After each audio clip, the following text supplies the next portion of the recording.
মনোযোগ দিয়ে শুনতে হবে গজলটি, যেহেতু এবছরে একটা সেরা গজল এই আম্মাজান খাদিজা। আমি আপনাদের প্রশ্নের মাধ্যমে আপনারা উত্তর শুনলেন, যে বোন উত্তর দিয়েছিল যে আম্মাজান খাদিজাকে আল্লাহ রসুল বেশি ভালোবাসতেন এবং আল্লাহ পাক সালাম পাঠিয়েছিল। কেন সালাম পাঠিয়েছিল আর কেন ভালোবাসতেন? দেখেন আমার মায়েরা খুব মনোযোগ দিয়ে শুনবেন গজলটি। আম্মাজান খাদিজাতুল কুবরা রাদিয়াল্লাহু তাআলা আনহা, তিনি ছিলেন বড় লোকের মেয়ে। আম্মাজান খাদিজার আব্বাজানের অনেক সয় সম্পত্তি, অনেক জায়গা জমি, সোনাদানার মালিক ছিল আম্মাজান খাদিজা। একদিন আম্মাজান খাদিজা আল্লাহ রসুলের কাছে প্রস্তাব পাঠালো, হে আল্লাহর পয়গম্বর, হে মহানবী, আমি খাদিজা আপনাকে বিয়ে করতে চাই, আপনি কি আমাকে বিয়ে করবেন? আল্লাহ রসুল বলেছিল, ও খাদিজা, তুমি কোথায় আর আমি কোথায়? তোমার আব্বাজানের এত সয় সম্পত্তি, এত জায়গা জমি, সোনাদানার মালিক তোমরা, আর আমি মোহাম্মদ, আমার তো খাওয়া হয় না। খাদিজা, তুমি কেন আমাকে বিয়ে করতে চাও? আম্মাজান খাদিজা বলেছিল, হে আল্লাহর পয়গম্বর, রতনকে রতনই চেনে, আমি জানি আপনি কেমন মানুষ। আমি খাদিজা কথা দিলাম, আমি কোনোদিন আপনাকে কষ্ট দেব না। আপনি দিনের দাওয়াত দিতে যাবেন, আমি খাদিজা আপনার ভাত রান্না করে খাওয়াবো। আপনি দিনের দাওয়াত দিতে যাবেন, আমি খাদিজা আপনার জামা কাপড় পরিষ্কার করে দেব। হে আল্লাহর পয়গম্বর, আপনি আমাকে বিয়ে করেন, আমাকে নিরাশ করবেন না। আল্লাহ রসুল এবং আম্মাজান খাদিজার বিয়ে হলো। দুজনের বিয়ে হবার পর সাংসারিক জীবন তাদের কেমন ছিল, স্বামী স্ত্রীকে কেমন মহাব্বত করতেন আর স্ত্রী স্বামীকে কেমন মহাব্বত করতেন, কেমন আদবের সঙ্গে তারা চলতেন, কি শিক্ষা আমার মায়েদের জন্য তারা দিয়ে গেছে ছন্দের মাধ্যমে। কবি লিখছে, খুব মনোযোগ দিয়ে শুনবেন। কেমন ভালোবাসেন নবী আম্মা খাদিজা, কেমন ভালোবাসে নবী আম্মা খাদিজা, যে ভালোবাসায় খুশি হতেন আল্লাহ দয়াময়, যে ভালোবাসায় খুশি হতেন আল্লাহ দয়াময়। কেমন ভালোবাসে নবী আম্মা খাদিজা, কেমন ভালোবাসে নবী আম্মা খাদিজা, যে ভালোবাসায় খুশি হতেন দয়াময়, যে ভালোবাসায় খুশি হতেন আল্লাহ দয়াময়। ধনী ঘরের মেয়ে হয়ে আম্মা খাদিজা নবীর কাছে এসে বলে করব ছেলেকা। ধনী ঘরের মেয়ে হয়ে আম্মা খাদিজা নবীর কাছে এসে বলে করব ছেলেকা। নবী বলে, ও খাদিজা কেন চাও আমায়? নবী বলে, ও খাদিজা কেন চাও আমায়? রতনকে রতনে ছেড়ে অন্যকে গো নয়, ও রতনকে রতনে ছেড়ে অন্যকে গো নয়। কেমন ভালোবাসে নবী আম্মা খাদিজা, কেমন ভালোবাসে নবী আম্মা খাদিজা, যে ভালোবাসায় খুশি হতেন আল্লাহ দয়াময়, যে ভালোবাসায় খুশি হতেন আল্লাহ দয়াময়। দিনের দাওয়াত দিতে গেলেন নবী। আল্লাহ রসুল দিনের দাওয়াত দিয়ে কোনোদিন রাত 12টা, কোনোদিন 1টা, কোনোদিন 2টো আল্লাহ রসুল বাড়িতে আসতো। একটা দিনের জন্য আল্লাহ রসুল রাত বেরাত বাড়িতে এসে দরওয়াজার সামনে দাঁড়িয়ে আল্লাহ রসুল কোনোদিন দুবার দরওয়াজায় টোকা মারার প্রয়োজন পড়েনি। আল্লাহ রসুল যত রাত্রের বেলায় বাড়িতে আসুক না কেন, বাড়িতে এলো, দরওয়াজার সামনে দাঁড়িয়ে একবার টোকা মারলো, সঙ্গে সঙ্গে দরজা খুলে যেত। আম্মাজান খাদিজার সামনে দাঁড়িয়ে আছে। আল্লাহ রসুল বলছেন, ও খাদিজা, তুমি কি সারা রাত ঘুমাও না? বলে, কেন? বলে, না, আমি যখনই বাড়িতে আসি দরওয়াজায় টোকা মারার আগে তুমি দরজা খুলে দাও। কেমন করে পারো খাদিজা, তুমি কি ঘুমাও না? আম্মাজান খাদিজা সেদিন বলেছিল, হে আমার স্বামী, হে আল্লাহর পয়গম্বর, আপনি যখন বাইরে বাইরে থাকেন আমি খাদিজা ঘুমোতে পারি না, বড় টেনশন হয়, বড় ভয় হয়, না জানি কাফেরেরা আপনার উপর কোনো আক্রমণ করলো কিনা, কাফেরেরা আপনার কোনো ক্ষতি করে দিল কিনা। এই টেনশনে, এই চিন্তায় আমি খাদিজা সারা রাত ঘুমোতে পারি না, আপনার জন্য অপেক্ষা করে করে দরওয়াজার গোড়ায় বসে থাকি। আহারে কি ভালোবাসা! আমার ঘরের মায়েরা পারবে? আম্মাজান খাদিজা আল্লাহ রসুলের অপেক্ষা করতো সারা রাত ধরে। আর আমার ঘরের মায়েরা ওসব অপেক্ষার দরকার নেই। ছেলে যদি রাত 12টার সময় বাড়িতে আসে, দরওয়াজায় টোকা মারা দূরের কথা, বিবি তো ঘুমাচ্ছে, ছেলে 12টার সময় বাড়িতে এলো, ও কিল মেরে, ঘুষি মেরে, লাথি মেরে দরজা ভেঙে গেল, ফেটে গেল, আমার মা বোনেদের ঘুম ভাঙে না, জান্নাত থেকে ঘুরে বেড়াচ্ছে। উদি বলে, আমার স্বামী আমার সোনার চাঁদ, খুব ভালোবাসি, এদিকে জান্নাত থেকে ঘুরে বেড়াচ্ছে। আহা হা, আম্মাজান খাদিজা কেমন ভালোবাসতো, কবি লিখছে দেখেন। দিনের দাওয়াত দিতে নবী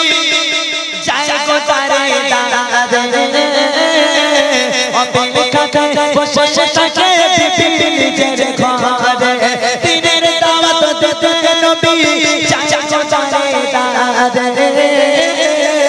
অপেক্ষায় বসে থাকে বিবি নিজের ঘরে দরজা টোকা দেবার সাথে দরজা খুলে যায় দরজা টোকা দেবার সাথে দরজা খুলে যায় বিবি বলে আপনি ছাড়া ঘুম নাহি হয় ও গো বিবি বলে আপনি ছাড়া ঘুম নাহি হয় কেমন ভালোবাসে নবী আম্মা খাদিজা কেমন ভালোবাসে নবী আম্মা খাদিজা যে ভালোবাসায় খুশি হতে আল্লাহ দয়াময় যে ভালোবাসায় খুশি হতে আল্লাহ দয়াময় একদিন নবী পাক বাড়িতে এলো দরওয়াজায় টোকা মারলো দরওয়াজা খুলে গেল আম্মাজান খাদিজা সামনে দাঁড়িয়ে আছে আল্লাহ রসুল আম্মাজান খাদিজাকে দেখে হাউমাউ হাউমাউ করে কেঁদে উঠেছে কেন জানেন আল্লাহ রসুল দেখছেন মা খাদিজা দাঁড়িয়ে আছে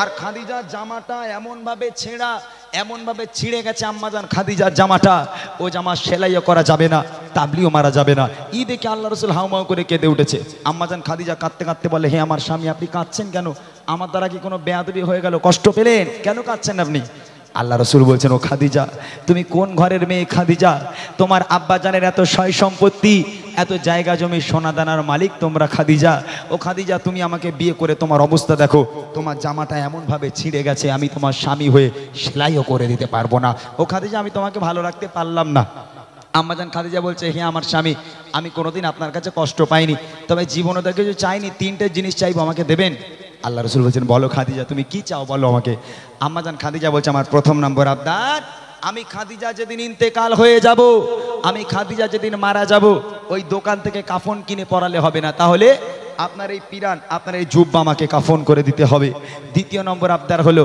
যখন আমি খাদিজা আমাকে কবরে শোয়ানো হবে কবরে শোয়ানোর আগে আপনি নিজে কবরে নামবেন কবরে নেমে কবরের চারপাশটা একবার হাঁটবেন কেননা আমি খাদিজা কবরের আযাবের ভয় পাই কবর যদি আমাকে আযাব দেয় পিষে দেয় আপনার পায়ে ছাপ থাকলে কবর আমাকে আর আযাব দেবে না আর 3 নম্বর আবদার হলো মুনকার নেকির ফারিস্তারা যখন কবরে আমার সওয়ালের জবাব করবে আমার কবরের ধারে আপনাকে বসে থাকতে হবে আপনি বাড়ি যেতে পারবেন না এই 3টা আবদার আমার রাখবেন আল্লাহ রাসূল বলেন ও খাদিজা তোমার 3টা আবদার আমি মেনে নিলাম তোমার 3টা আবদার আমি পূরণ করব আমার মায়েরা এরকম আবদার করে হ্যাঁ কোনো মায়েরা আবদার করে স্বামীর কাছে যে দেখো আমি মরে যাওয়ার পর একটু মৌলভী সাহেব দাওয়াত করে খাইও একটু এতিম মিসকিনকে দাওয়াত করে খাইও কবরে একটু গিয়ে জিয়ারত করো আমার মায়েদের এরকম আবদার হয় ওই সব না আমার মায়ের আবদার করবে এই দেখো এই বকরিদ হয়ে গেলে একটু দীঘায় যাবে না হ্যাঁ একটু বকখালি যাবে না আমার মায়েদের আবদার এরকম কিন্তু আম্মাজান খাদিজা কি আবদার করেছিল কবে লিখে দেখেন বিবি বলে ও গো স্বামী মরণের পরে কবরে শোয়াবেন আমায় জুবা কাফন করে কবরের চারিপাশে ঘুরবেন হেঁটে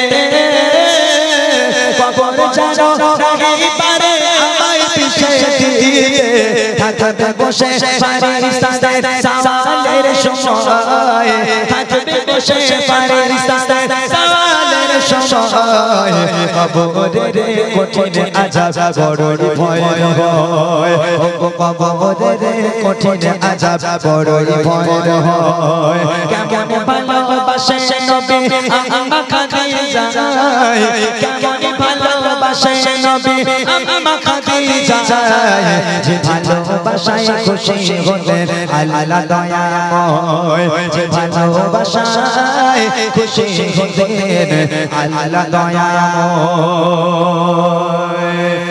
ইন্তেকাল হয়ে গেল আম্মাজান খাদিজা মারা গেল প্রথম নম্বর আবদার পিরান দিয়ে কাফন করতে হবে আল্লাহ রসুলের জুব্বা দিয়ে কাফন পরানো হলো দ্বিতীয় নম্বর আবদার হলো আল্লাহ রসুলকে কবরে নামতে হবে মা খাদিজাকে শোয়ানোর আগে আল্লাহ রসুল কবরেও নামলো কবরের চারপাশটা একবার আল্লাহ রসুল হাঁটলো হাঁটার পর এবার আম্মাজান খাদিজাকে কবরে শোয়ানো হলো কবরে শোয়ানোর পর এই মুখটাকে কেবলার দিকে রাখতে হয় পশ্চিম দিক ফিরে রাখতে হয় মুখটাকে কবরের মধ্যে আম্মাজান খাদিজার মুখটাকে নিয়ে যতবার কেবলার দিকে ঘোরানো হয় পশ্চিম দিকে ঘোরানো হয় আম্মাজান খাদিজার মুখটা অটোমেটিক ঘুরে আসমানের দিকে হয়ে যায় আবার একবার চেষ্টা করা হলো, আবার একবার মা খাদিজার ওই মুখটাকে নিয়ে কবরের মধ্যে পশ্চিম দিকে ঘোরানোর চেষ্টা করা হলো, আবার অটোমেটিক ঘুরে আসমানের দিকে হয়ে যায়। আল্লাহ রসুল পেরেশান, সাহাবারাও পেরেশান, মুখ কেন কেবলার দিকে ঘুরে না, খুব পেরেশান হয়ে আছে। তিনবার চেষ্টা করার পর মা খাদিজার মুখটাকে যখন পশ্চিম দিকে ঘোরানো যায় না, আল্লাহ পাক আল্লাহ তাআলা আরশে আজিম থেকে খবর পাঠালো, আমার বন্ধু আপনি চিন্তা করবেন না, আপনি টেনশন করবেন না, আমি আল্লাহ চাই না খাদিজার মুখটা পশ্চিম দিকে থাক, কেননা খাদিজা দিন ইসলামের জন্য, কোরআনের জন্য, আমি আল্লাহ আমার জন্য এত কষ্ট করেছে, এত রক্ত ঝরিয়েছে, নিজেকে এত কুরবানি করেছে, আমি আল্লাহ খাদিজার উপর এত খুশি হয়ে গেলাম, আমি আল্লাহ চাই না খাদিজার মুখটা পশ্চিম দিকে থাক, আমি আল্লাহ চাই খাদিজার মুখটা আসমানের দিকে হয়ে থাক, যাতে করে আমি আল্লাহ আরশে মুআল্লায় বসে বসে আমি আমার খাদিজাকে প্রতিনিয়ত দেখতে পারি। একবার জোরে বলুন না সুবহানাল্লাহ। কি ভালোবাসা! আল্লাহ পাক বলছে পশ্চিম দিকে ঘোরানোর দরকার নেই খাদিজাকে, খাদিজার মুখটা আসমানের দিকেই থাক, আমি আল্লাহ আরশে মুআল্লায় বসে বসে আমি আমার খাদিজাকে সব সময় দেখব, আমি আমার খাদিজাকে খুব ভালোবাসি, খাদিজার মুখ যেন পশ্চিম দিকে না যায়, আসমানের দিকেই হয়ে থাক, আমি আল্লাহ খাদিজাকে দেখতে থাকবো। কি ভালোবাসতো আমার আল্লাহ আম্মাজান খাদিজাকে। এই সেই নারী যাকে আল্লাহ সালাম পাঠিয়েছিল এবং আল্লাহ রসুল নিজের জীবনের থেকেও আম্মাজান খাদিজাকে বেশি ভালোবাসতো। শেষ কথা কবি লিখছে দেখেন,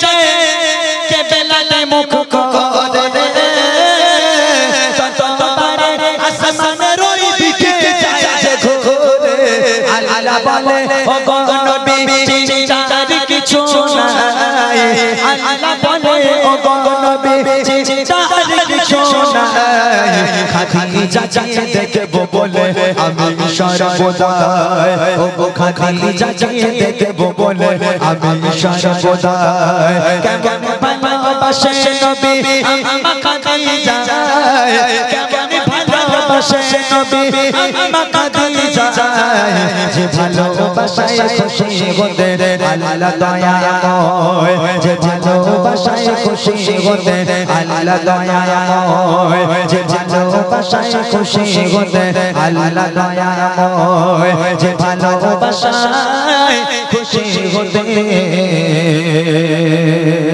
আল্লাহ দয়াময়। মাশাআল্লাহ, শুনলেন সুন্দর একটি কালাম, জানারা মন দিয়ে শুনেছে। কি করা যাবে, আব্বাস ভাইজানের ভক্ত অনেক, এখানে না গাইলে আবার ঢিল ঢিল মারে কি আবার বলা যায় না নাকি, ভাইজানের ভক্ত তো আমরাও মাশাআল্লাহ। চলেন তারপরেও আজকের ভাইজান যেমনই হোক, আমরা একজন পীরজাদা হিসাবে, দাদা হুজুরের আওলাদ হিসাবে তাকে সম্মান করি, তাকে ভালোবাসি, তা নিয়ে গজল গাইছি। চলেন এক ছন্দ গাই, তারপর রিকোয়েস্টে কালামগুলো আমি ইনশাল্লাহ একটু একটু করে গাওয়ার চেষ্টা করব, তারপর আমি চেষ্টা করব আমার মায়েদের নিয়ে একটা গজল গাওয়ার জন্য। চলো।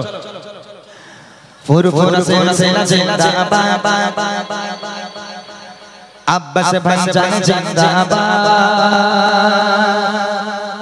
ফুরফুরা সিলসিলা ফুরফুরা সিলসিলা আগালে সুন্নাতুল জামাত জিন্দাবাদ, ফুরফুরা সিলসিলা জিন্দাবাদ, আব্বাস ভাইজান জিন্দাবাদ, ফুরফুরা সিলসিলা জিন্দাবাদ, দাদা হুজুর জিন্দাবাদ, ফুরফুরা সিলসিলা আগালে সুন্নাতুল জামাত জিন্দাবাদ, ফুরফুরা সিলসিলা জিন্দাবাদ, আব্বাস ভাইজান জিন্দাবাদ, ফুরফুরা সিলসিলা জিন্দাবাদ, দাদা হুজুর জিন্দাবাদ, ফুরফুরা সিলসিলা আগালে সুন্নাতুল জামাত জিন্দাবাদ। দৌড়ে দে পাশে জিনে আব্বাসে সিক ভাই জান, দৌড়ে দে পাশে জিনে আব্বাসে সিক ভাই জান, লাখো চোখে নয়ন তারা, লাখো চোখে নয়ন তারা, দিদি মোদেরাই কর। ফুরফুরা সিলসিলা জিন্দাবাদ, আব্বাস ভাইজান জিন্দাবাদ, ফুরফুরা সিলসিলা জিন্দাবাদ, দাদা হুজুর জিন্দাবাদ, ফুরফুরা সিলসিলা আগালে সুন্নাতুল জামাত জিন্দাবাদ, ফুরফুরা সিলসিলা জিন্দাবাদ, আব্বাস ভাইজান জিন্দাবাদ, ফুরফুরা সিলসিলা জিন্দাবাদ, দাদা হুজুর জিন্দাবাদ, ফুরফুরা সিলসিলা আগালে সুন্নাতুল জামাত জিন্দাবাদ। মাদ্রাসা মাকতব নওলত সিসি জাতির জন্যে জানব জান, মাদ্রাসা মাকতব নওলত সিসি জাতির জন্যে জানব জান, বাদি বিবাদের সমাধানে, বাদি বিবাদের সমাধানে, ভাই জানে গো মন, ভাই জানে হুজুর জিন্দাবাদ আব্বাস ভাইজান জিন্দাবাদ ভাইজান হুজুর জিন্দাবাদ আব্বাস ভাইজান জিন্দাবাদ ফুরফুরা সিলসিলা ফুরফুরা সিলসিলা আলে সুন্নাতুল জামাত জিন্দাবাদ ফুরফুরা সিলসিলা জিন্দাবাদ আব্বাস ভাইজান জিন্দাবাদ ফুরফুরা সিলসিলা জিন্দাবাদ দাদা হুজুর জিন্দাবাদ ফুরফুরা সিলসিলা ফুরফুরা সিলসিলা আলে সুন্নাতুল জামাত জিন্দাবাদ আল্লাহর পথে পথিক হয়ে চলেছেন যারা আল্লাহর পথে পথিক হয়ে চলেছেন যারা সম্মান তাদের উঁচু করেছে সম্মান তাদের উঁচু করেছে স্বয়ং আল্লাহ তাআলা ভাইজান হুজুর জিন্দাবাদ আব্বাস ভাইজান জিন্দাবাদ ভাইজান হুজুর জিন্দাবাদ আব্বাস ভাইজান জিন্দাবাদ ফুরফুরা সিলসিলা ফুরফুরা সিলসিলা আলে সুন্নাতুল জামাত জিন্দাবাদ ফুরফুরা সিলসিলা জিন্দাবাদ দাদা হুজুর জিন্দাবাদ ফুরফুরা সিলসিলা জিন্দাবাদ আব্বাস ভাইজান জিন্দাবাদ ফুরফুরা সিলসিলা ফুরফুরা সিলসিলা আলে সুন্নাতুল জামাত জিন্দাবাদ ফুরফুরা সিলসিলা জিন্দাবাদ আব্বাস ভাইজান জিন্দাবাদ ফুরফুরা সিলসিলা জিন্দাবাদ দাদা হুজুর জিন্দাবাদ ফুরফুরা সিলসিলা ফুরফুরা সিলসিলা আলে সুন্নাতুল জামাত জিন্দাবাদ নারে তাকবীর নারে তাকবীর আলে সুন্নাতুল জামাত ফুরফুরা শরীফ নারে তাকবীর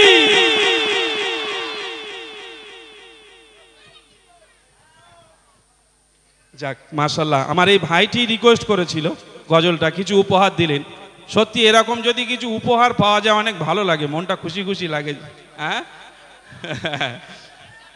না না বেশি না একটা ঠিক আছে আরো গজলের রিকোয়েস্ট আছে সেগুলো অন্তত দিক আসলে এখনকার যুবক ভাইরা এটা একটু অন্য অন্য গজল পছন্দ করে যেমন এই একটা গজলের রিকোয়েস্ট করেছে আমি লিখবো চিঠি দেবো গো তোমায় আচ্ছা এখন কি চিঠির সময় আছে আপনারা বলেন তো এখন SMS কিরকম এখন দেখবেন ওই রাত 11টা 12টার পরে এই ফোনের ভিতরে একটা SMS লিখে দিয়ে এরকম ঠেলে দিচ্ছে সেই যারে ভালোবাসে তার কাছে গিয়ে আওয়াজ আছে আবার ওখান থেকে যখন ঠেলে এরকম আই লাভ ইউ টু লিখে ছেড়ে দিচ্ছে আবার এর কাছে গেছে আওয়াজ আছে এখন আর চিঠির জমানা নেই আগেকার মানুষ যখন এই ইয়ং ছেলেরা ভালো টালো বাসতো একটা চিঠি পৌঁছতে গেলে অন্তত দুজনকে দিয়ে পাঠাতে হতো আর এখন তো SMS দিলেই চলে যাচ্ছে তো যাই বা হোক মাশাআল্লাহ সেই লিখবো চিঠি সেই গজলের রিকোয়েস্ট আছে ইনশাআল্লাহ ইমরান ভাই গাইবে এবং যদি ইমরান ভাই পারে আর একটা গজল আব্বাস ভাইজানকে নিয়ে গাইবে হবে ইনশাআল্লাহ হ্যাঁ চলুন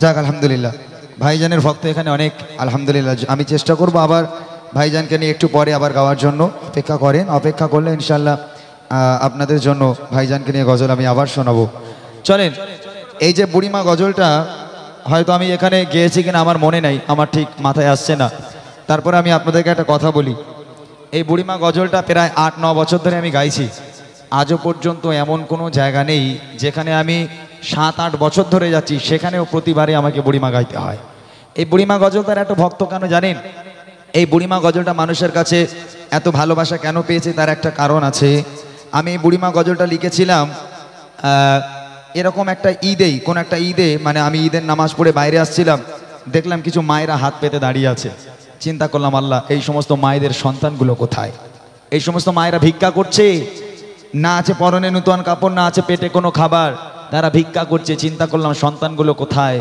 তাদের কাছ থেকে খোঁজ নিলে ভালো করে বুঝলে দেখতে পাওয়া যায় তাদের সন্তানগুলো আয়েশ আরাম করে স্ত্রী পুত্রকে নিয়ে তারা জিন্দেগি যাপন করে আর যে মা 10 মাস 10 দিন গর্ভে ধারণ করে লালন পালন করে বড় করে মানুষ করে সেই মা রাস্তায় রাস্তায় ভিক্ষা করে আল্লাহ পাক কোরআন শরীফের মধ্যে বলেন বিসমিল্লাহির রহমানির রহিম ওয়াকাদা রাব্বুকা আল্লা তা'বুদু ইল্লা ইয়্যাহু ওয়া বিল ওয়ালিদাইনি ইহসানা এ আমার বান্দা বান্দিরা আমি আল্লাহ পাক আল্লাহ তাআলা আমার ইবাদত বান্দেগী করার পর দ্বিতীয় নম্বর ইবাদত তোর বাপ মায়ের প্রতি ইহসান করা বাপ মাকে ভক্তি করা মহাব্বত করা সেই বাপ মা আজকে লোকের বাড়িতে কাজ করে সেই বাপ মা আলাদা খায় সেই বাপ মা দাঁড়ে দাঁড়ে ভিক্ষা করে কিন্তু কেন আল্লাহ পাক তিনি নিজে বলছেন আমার পরে যদি কারোর ইবাদত করতে হয় বাপ মায়ের করো বাপ মায়ের ইবাদত বান্দেগী করো বাপ মাকে সেবা করো, আর সেই বাপ মা আমাদের আজকের আলাদা খায়।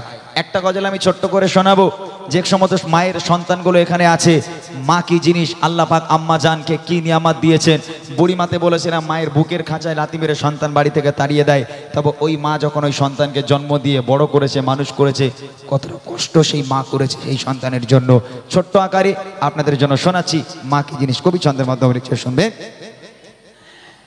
সারা দুনিয়া ঘুরে মায়ের সমান পাবে না, সারা দুনিয়া ঘুরে মায়ের সমান পাবে না। সারা তো ছাড়া এ দুনিয়া, সারা তো ছাড়া এ দুনিয়া কেউ তো আপন হবে না। সারা দুনিয়া ঘুরে মায়ের সমান পাবে না, সারা দুনিয়া ঘুরে মায়ের সমান পাবে না। সারা তো ছাড়া এ দুনিয়া, সারা তো ছাড়া এ দুনিয়া কেউ তো আপন হবে না। সারা দুনিয়া ঘুরে মায়ের সমান পাবে না, সারা দুনিয়া ঘুরে মায়ের সমান পাবে না। একটা মা যখন একটা বাচ্চাকে জন্ম দেয়, ওই সন্তান মায়ের কোলে পায়খানা করুক, পেশাব করুক, ওই সন্তান মাকে ঘুমাতে দেয় না, খেতে দেয় না, সারাটা রাত জ্বালাতন করে। একটা দিনের জন্য কোনোদিন কোনো মা বলেছে হতভাগা সন্তান, আজ থেকে আমি তোকে নিয়ে ঘুমাবো না, তুই অন্য ঘরে ঘুমা, আমি মা অন্য ঘরে ঘুমাই, তুই আমাকে খেতে দিস না, আমাকে ঘুমাতে দিস না, আমি মা তোকে নিয়ে ঘুমাবো না, দূর হয়ে যা, আজ থেকে অন্য ঘরে ঘুমা, আমি মা অন্য ঘরে ঘুমাবো। কোনো মা বলতে পারে? ওই সন্তান মায়ের কোলে পায়খানা করুক, পেশাব করুক, আর যাই করুক না কেন, সারাটা রাত ওই মা ওই সন্তানকে পোছাপুছি করিয়ে দিয়ে সুন্দর করে আরামের বিছানায় ঘুম পাড়িয়ে দিয়ে সারা রাত বসে বসে মা পাহারা দেয়, ওই বাচ্চা যেন আবার না ঘুম ভেঙে যায়। আর সেই বাপ মা বুড়ো বুড়ি হয়ে গেলে হাঁটতে পারে না, চলতে পারে না, যদি ঘরে কিংবা বারান্দায় একটু পায়খানা করে ফেলে, একটু পেশাব করে ফেলে, তখন ছেলে বউর ঘাড়ে বাজ পড়ে। আপনারা রাগ করবেন না, আপনারা খুব ভালো, আমি জানি আপনারা শাশুড়িকে আপনারা খুব ভালোবাসেন, এটা আমি খুব ভালো জানি। অনেক মেয়েরা আছে স্বামীর বলুক নেই, দেখো তোমার মা ঘরে বসে বসে হাঁকবেন, আমি পরিষ্কার করবো, ও হবে না, ও বুড়ো বুড়ি ঘর নোংরা করে, আগে বাড়ি থেকে বের করো। হ্যাঁ, ওই সন্তান আজকের বৌমার পাল্লায় পড়ে উঠোনে যে জায়গাটুকু ছিল, একটা তিরপল বা একটা টিন দিয়ে চাল তৈরি করে একটা তক্তপোষ ঢুকিয়ে দিল, বাপ মা ওর মধ্যে পচে মরুক। আল্লাহ পাক বলে ওয়াকাদা রাব্বুকা আল্লা তা'বুদু ইল্লা ইয়্যাহু ওয়া বিল ওয়ালিদাইনি ইহসানা। আমি আল্লাহ আমার ইবাদত বান্দেগি করার পর দ্বিতীয় নম্বর ইবাদত তোর বাপ মায়ের প্রতি ইহসান করা, বাপ মাকে মোহাব্বত করা, ভক্তি করা। সেই বাপ মাকে তুমি আলাদা করো। কবি লিখছে দেখেন, বিনা শর্তে ভালোবাসা থাকে সদা চাচার মনে, সুখে দুঃখে মুসিবতে আগলে রাখে মা প্রতিক্ষণে। বিনা শর্তে ভালোবাসা থাকে সদা চাচার মনে, সুখে দুঃখে মুসিবতে আগলে রাখে মা প্রতিক্ষণে। সেই মায়ের আবদার, সেই মায়ের আবদার ভোলা তো বোঝাবে না। সারা দুনিয়া ঘুরে মায়ের সমান পাবে না, সারা দুনিয়া ঘুরে মায়ের সমান পাবে না। সারা তো ছাড়া এ দুনিয়া, সারা তো ছাড়া এ দুনিয়া কেউ তো আপন হবে না। সারা দুনিয়া ঘুরে মায়ের সমান পাবে না, সারা দুনিয়া ঘুরে মায়ের সমান পাবে না। এখান থেকে শুরু হচ্ছে বুড়িমা। বুড়িমা এই বাপ মা আলাদা হয়ে গেল, ছেলে মাকে ভাত দেয় না, বাপ মা ওই টিন দিয়ে চাল তৈরি করে দিল, এখন বাপ মা ওর মধ্যে পচে মরুক। বাপ মা আলাদা খায়, সন্তান আলাদা খায়। মা রাস্তার ধারে দাঁড়িয়ে আছে, ভাবছে কখন ছেলেটা একটু বাজারে যাবে, একটা ওষুধ আনতে দেবো। মা রাস্তার ধারে অনেকক্ষণ থেকে অপেক্ষা করছে। ছেলে একটা ব্যাগ নিয়ে বাড়ি থেকে বার হলো। মা ডাকছে, এই খোকা কোথায় যাচ্ছিস বাবা? বলে মা বাজারে যাচ্ছি। বলে খোকা রাত্রের বেলা থেকে তোর আব্বার বুকের ব্যথাটা বড্ড বেড়েছে বাবা, এটা 10 টাকার ওষুধ এনে দিবি? ছেলে চোখগুলো বড় বড় করে বলে এই জন্য তোমার সামনে আমি যাই না, তোমার সঙ্গে দেখা হলেই শুধু খাই খাই করো, এটা এনে দে ওটা এনে দে এটা এনে দে ওটা এনে দে, এত খাই খাই করো তুমি, হ্যাঁ ওই জন্য তোমার সামনে আমি যাই না। মা যদি 10 টাকার ওষুধ আনতে বলে ছেলের বিরক্ত লাগে, মা নাকি খাই খাই করে। আর শাশুড়ি যদি একবার বলেছে জামাই আমি যাচ্ছি, ওরে আল্লাহ, জামাই তখন বউর কাছে বলবে এই দেখো তোমার মা আসছে, কি খেতে ভালোবাসে, গরুর গোশ না মুরগির গোশ? বলে আমার মা দুটোই খায়। বলে তুমি কিচ্ছু চিন্তা করো না, শাশুড়ি বলে কথা, ইলিশ মাছটা না আনলি হয়, মান সম্মানের ব্যাপার আছে। কেন বলেন দিনি? মা তো একটাও ডিম দেয় না, শাশুড়ি তো 5টা করে ডিম দেয়, ওই জন্য শাশুড়ির মর্যাদা আলাদা। আর একটা কারণ হচ্ছে এখন 5G জামানা, তো এই মায়ের পায়ের তলায় জান্নাত আর নেই, ইন্টারনেট এত স্পিডে চলছে, মায়ের পায়ের তলা জান্নাত ট্রান্সফার হয়ে শাশুড়ির পায়ের তলায় চলে গেছে, ওই জন্য শুধু জামাইরা শাশুড়ির পায়ে চুমো খাচ্ছে। যার বাড়িতে বাপ মা আছে তার বাড়িতে বরকত আছে, যার বাড়িতে বাপ মা নাই লক্ষ লক্ষ টাকা ইনকাম করে আনবে, কোনোদিন আল্লাহর রহমত তোমার ঘরে হতে পারে না, কোনোদিন আল্লাহর বরকত তোমার ঘরে হবে না। তোমার বাপ মা তোমার জন্য রহমত, তোমার বাপ মা তোমার জন্য বরকত। শেষ কথায় খুব ইচ্ছে রাখেন, হাজার দুঃখ যন্ত্রণাতে হয় না ক্লান্ত কোনো রাতে, একটি রাতে ঘুম আসে না, বসে থাকি মা বাবার রাতে। হাজার দুঃখ যন্ত্রণাতে হয় না ক্লান্ত কোনো রাতে, একটি রাতে ঘুম আসে না, বসে থাকি মা বাবার রাতে। আল্লাহর মগা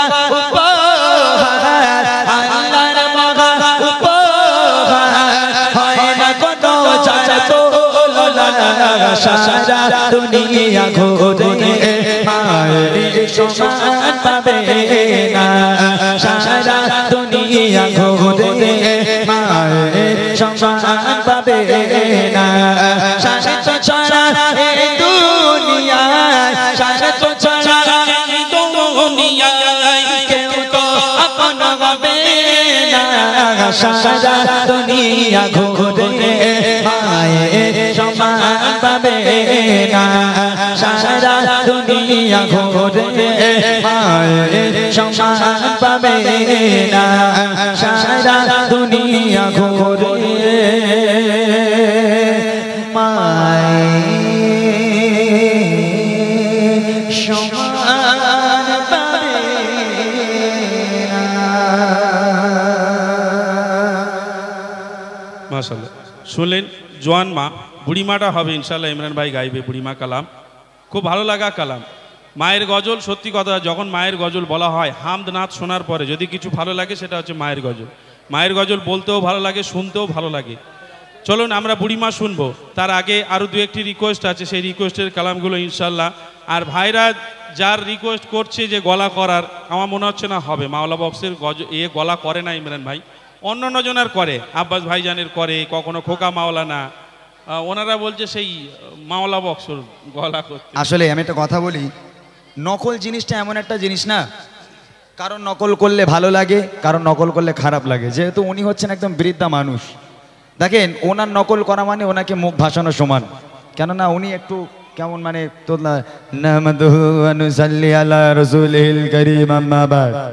এরকম করে উনি ওয়াজ করেন, তো যেহেতু ওনাকে এইরকম নকল করা মানে মুখ ভাসানো হয়। আপনারা বলেন অন্য কারোর মানে নকল বলেন, সে চেষ্টা করে যে নাকি আরে মুসলমান ঘরে ছেলেরা বাচ্চারা তরুণেরা নবী পাকের উম্মত উম্মতিরা, এইরকম নকল হলে তাও করা যায়, যেগুলো একটু মানানসই, কিন্তু ওগুলো একটু মুখ ভাসানো। নকল হবে ইনশাল্লাহ পরে, তার আগে আমরা আরো কিছু গজল, যেহেতু আমার মায়েরা অধীর আগ্রহ ধরে বসে আছে, যেহেতু 3-4 বছর পর আমি এখানে এসেছি আলহামদুলিল্লাহ, ওই জন্য আমি নিজের ক্লান্তিকেও কিছু মনে করছি না, আমি গেয়ে যাচ্ছি, যাতে যারা কষ্ট করে বসে আছে তাদের যেন আরো কিছু গজল শোনাতে পারি। আর একটা ছোট্ট আমার ভালো লাগা একটা গজল আমি আপনাদেরকে শুনিয়ে ইনশাল্লাহ আমাদের মুর্শিদ আলম ভাই এবং আক্তার দুজন মিলে পর্দাকে নিয়ে একটা গজল শোনাবে। পর্দা, পর্দা কাকে বলে? পর্দা করা যে ফরজ, আর এই কণ্ঠের পর্দা, যে সমস্ত মেয়েরা স্বামীর উপর ঝগড়া করে, জোরে জোরে চেঁচায়, তাদের জন্য একটা গজল। কতটা মানে কঠিন একটা গজল, কতটা নিষেধ করা হয়েছে এই নারীদের কণ্ঠকে পর্দা করার জন্য, আজকের কতটা সতর্ক করা হয়েছে, এই গজল আপনারা শুনবেন ইনশাআল্লাহ। তার আগে আমার একটা ভালো লাগা গজল আপনাদেরকে শোনাবো, মনোযোগ দিয়ে শুনেন। একদম অনেকক্ষণ ধরে চেল্লানো গজল হলো, একটু স্লো মোশন গজল আমি আপনাদেরকে শোনাই, মনোযোগ দিয়ে শুনবেন। একটু টানবেন হালকা। ও গো চাঁদ তুমি বলে দাও আমার নবী জি কোথায়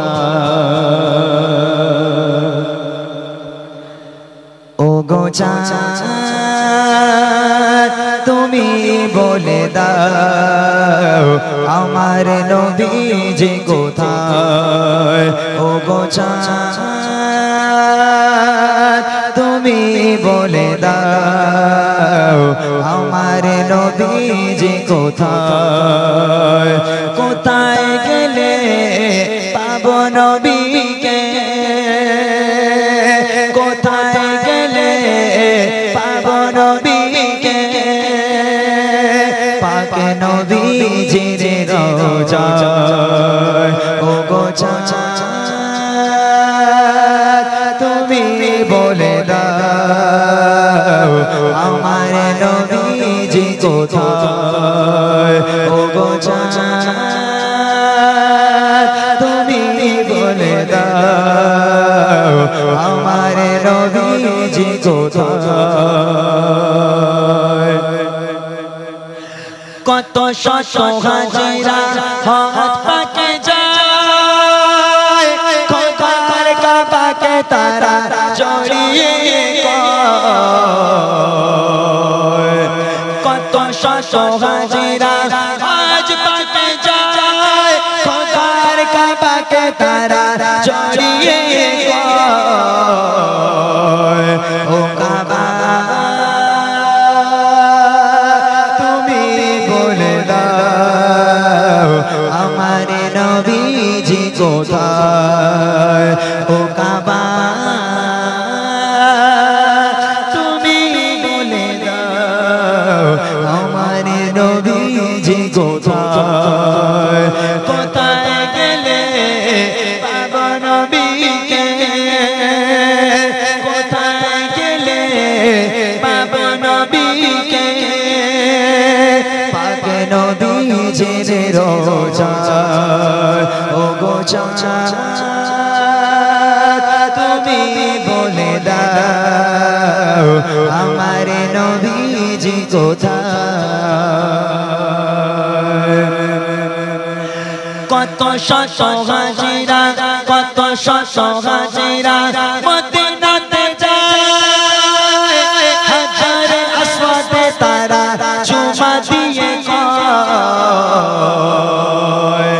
কত শত হাজিরা আজ পাকে যায় হাজারে আসওয়াদে তারা চুমা দিয়ে কয় ও খোদা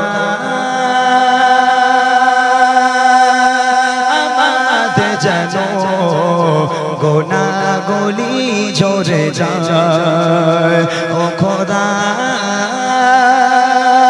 আমাদের যেন গোনা গলি ঝরে যায় ও গো চাঁদ তুমি বলে দাও আমার নবীজি কোথায় কোথায় গেলে পাবো নবীকে কোথায় গেলে পাবো নবীকে পাক নবীজির রওজায় ও গো চাঁদ তুমি বলে দাও আমার নবীজি কোথায় ও গো চাঁদ তুমি বলে দাও আমার নবীজি কোথায়